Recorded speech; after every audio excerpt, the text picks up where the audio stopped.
a esta situación de incertidumbre, frente a esta situación de desaceleración del crecimiento de la economía mundial, nosotros creemos que no ha habido momento más oportuno en la historia reciente para que surja esta entidad de comunidad de estados de América Latina y el Caribe. Por vez primera creamos un mecanismo que al tiempo de considerar los factores económicos se convierte también en un foro de concertación política y por tanto de la unidad política de América Latina que se puede convertir en una potencia global para así, en el ámbito global, continúa la incertidumbre, nosotros en América Latina, en base a la cooperación y en base a la solidaridad, estaremos en condiciones de mitigar el impacto negativo de la incertidumbre y mantener niveles de crecimiento, estabilidad social y política en nuestra región. Muchas gracias, señor presidente. Muchas gracias, distinguidos colegas.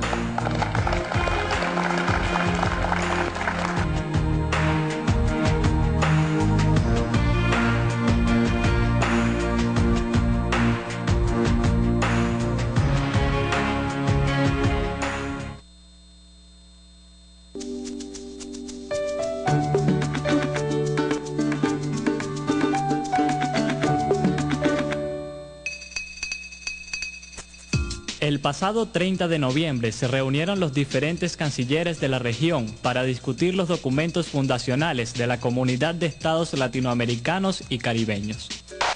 El mismo día, en el Reino Unido, las protestas alcanzaron cifra récord. 2 millones de trabajadores pararon sus actividades para repudiar los recortes en las pensiones y el aumento de la edad jubilatoria. Solo la unidad nos hará libres. Mientras 33 países abogaban por la integración y concertación política regional, los llamados indignados también alzaron su voz de protesta en Norteamérica, contra las medidas de austeridad, los índices de desempleo y los recortes en la inversión social. Nueva York, Los Ángeles, Alaska y Filadelfia son algunas de las ciudades donde el descontento social ha sido aplacado con la represión policial. En contraposición, la CELAC nace como un nuevo orden de integración continental para hacer frente a los retos sociales, económicos, culturales, políticos y ecológicos de Latinoamérica y el Caribe.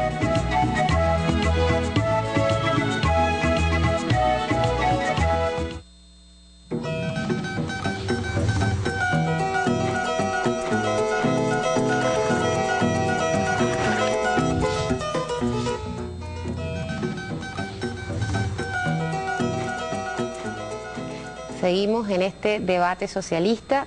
Se ha sumado a nuestro debate Daniel Iraberri Pérez. Bienvenido, Daniel. Muchas gracias. Él es filósofo, es de España, es investigador de la Universidad Complutense, es parte del movimiento estudiantil también y bueno, y fue partícipe de este 6º Foro de Filosofía. Coméntanos justamente este paralelismo. Estamos aquí avanzando en función de la justicia social, de la inclusión y hay como un revés y ahora Europa, Estados Unidos, países desarrollados impactados por lo que fue todo el modelo fondomonetarista que hizo un daño terrible a buena parte de la humanidad y América Latina sufrió muchísimo por el impacto de esto, pero hemos venido enrumbándonos de una manera distinta. ¿Qué pasa en Europa? Pues yo creo que sencillamente lo que sucede es que estamos probando la medicina que probó América Latina en los años 80, ¿no? El capitalismo no es que esté en crisis, es que el capitalismo es una crisis permanente que consiste en constantemente reestructurar las relaciones de clase para intensificar lo que algunos están llamando una lucha de clases desde arriba, ¿verdad? Entonces en Europa sencillamente estamos teniendo eso, la medicina que probó América Latina en los años 80. Por eso realmente es absolutamente fundamental para nosotros en Europa poder tener este ejemplo, porque ¿qué significa esta nueva América Latina? Pues una nueva América Latina que consiga efectivamente emanciparse del imperialismo estadounidense y del capitalismo significa la prueba de que sí hay alternativas, ¿no? De que sí hay alternativas políticas. Al contrario de lo que, ¿no?, del dogma neoliberal de que no hay alternativas, como decía Margaret Thatcher en los años 80. Una de las cosas que están sucediendo en Europa es que hay un descrédito radical de la clase política, ¿no?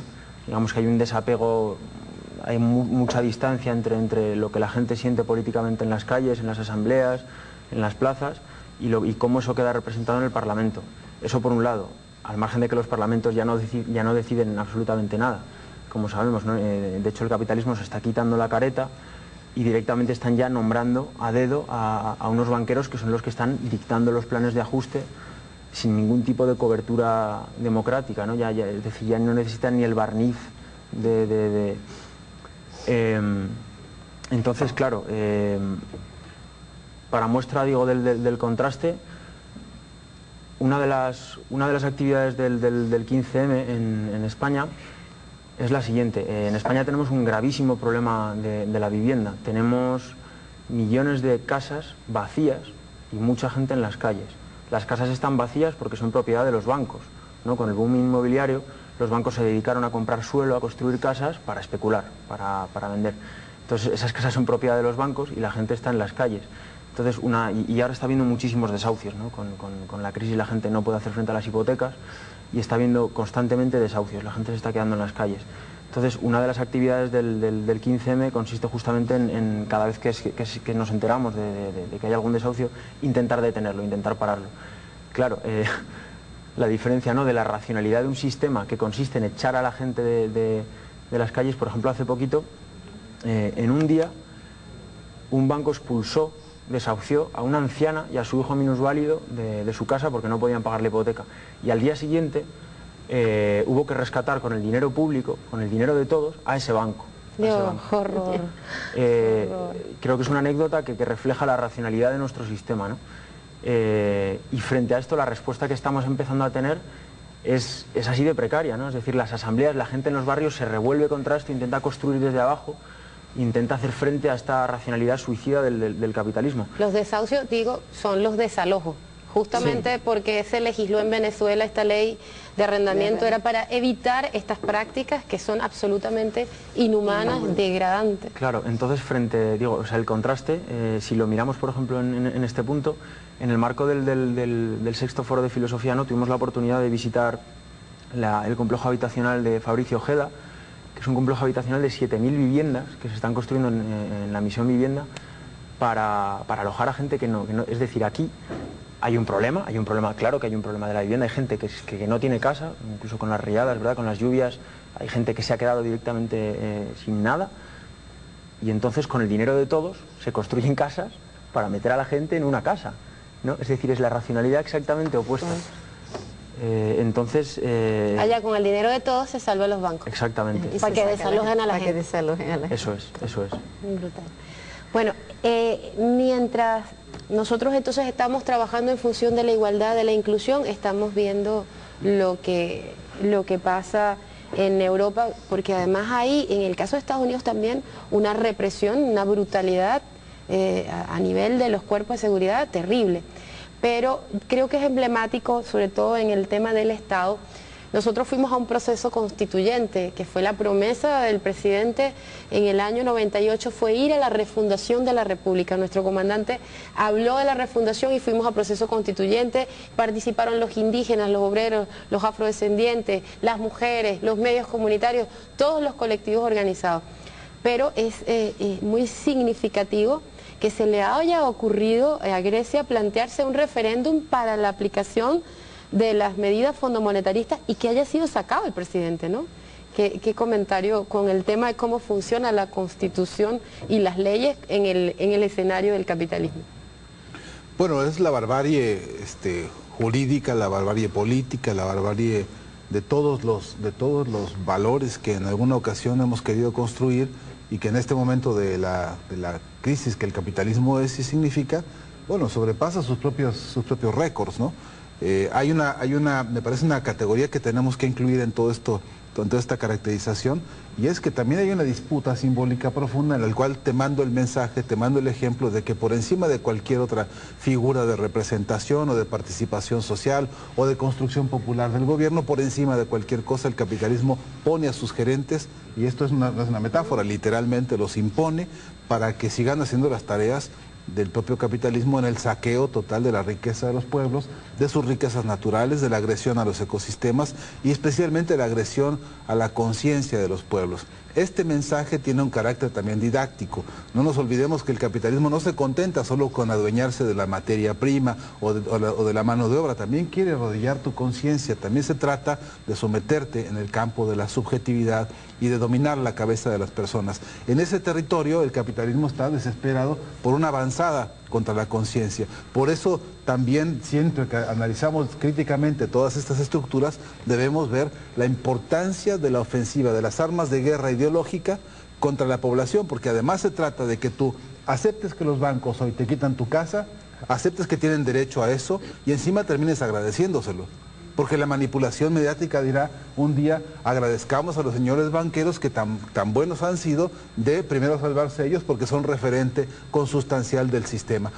Entonces la payasada llega a extremos insondables. Creo que es preciso la batalla de las ideas, es preciso, por ejemplo, que un foro de filosofía como este, discutiendo Estado, hegemonía y revolución, discuta hegemonía, Estado y revolución en materia de comunicación, en materia de la comunicación para la emancipación, en una materia de comunicación que nos permita la rebelión de la conciencia, la rebelión del pensamiento, el pensamiento en revolución, que es tarea indispensable de este momento.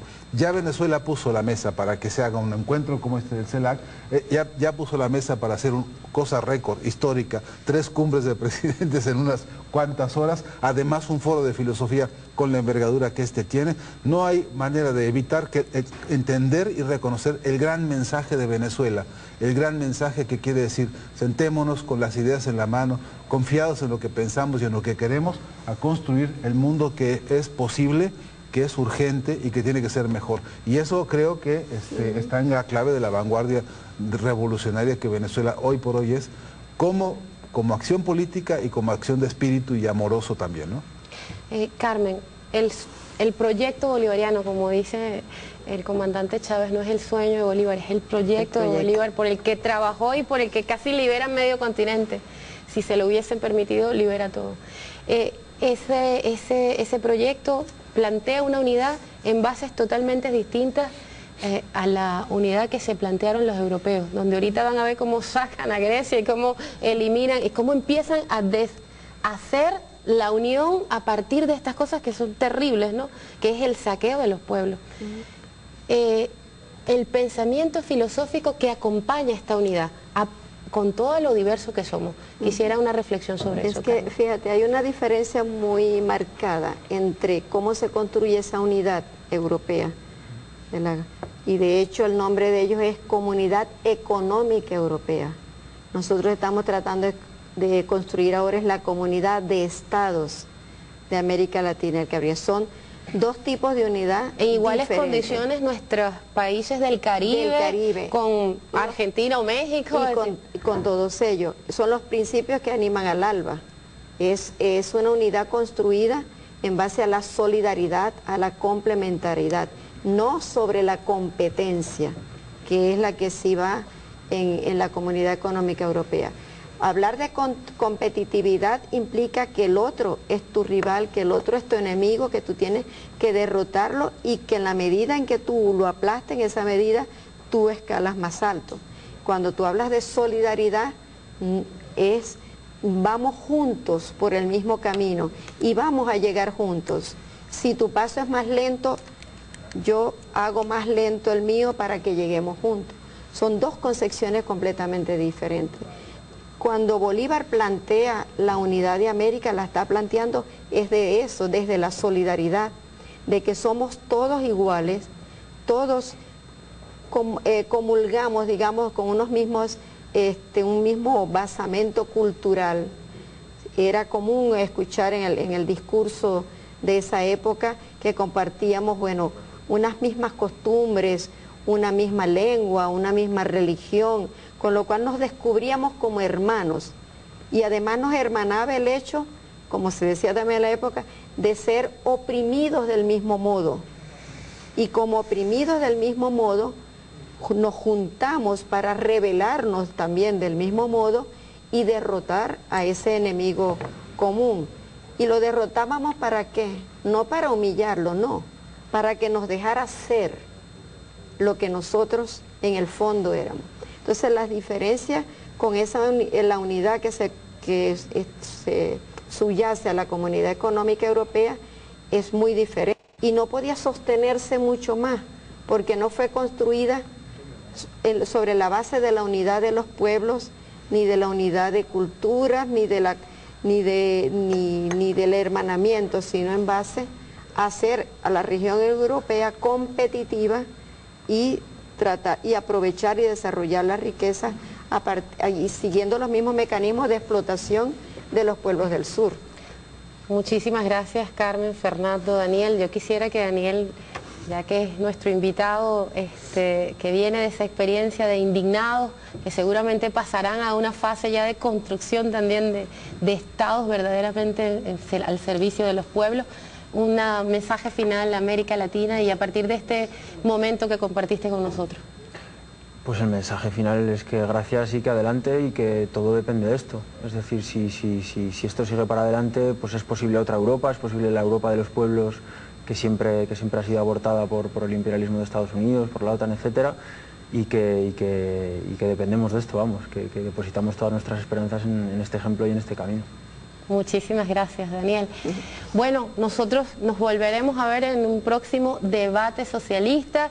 Como decían nuestros libertadores, ni calco ni copia. Nosotros inventamos o erramos y estamos inventando un mundo nuevo.